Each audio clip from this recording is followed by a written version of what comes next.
بسم اللہ الرحمن الرحیم. کل انشاءاللہ جو ہماری مارچ اسلام آباد کی جو مارچ تھی، حقیقی آزادی کی مارچ، جو ہمارے اوپر جو گولیاں چلیں وزیر آباد میں، جدھر رکی 13 لوگوں کو ہم میں سے گولیاں لگی اور ایک معظم شہید ہوئے. کل انشاءاللہ اسی جگہ سے ہماری مارچ شروع ہو رہی ہے اور 4:30 بجے میں اپنے لوگوں سے، وزیر آباد کے لوگوں سے خطاب کروں گا. اور میں آج آپ سب کو کہنا چاہتا ہوں کہ دیکھیں، یہ جو حقیقی آزادی کی تحریک ہے، یہ آپ کے لیے، پاکستانیوں کے لیے. جو قوم آزاد نہیں ہوتی اس کی پرواز اوپر نہیں ہوتی.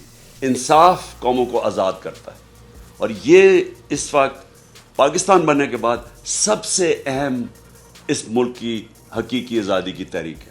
میں چاہتا ہوں سب آپ اس میں شرکت کریں.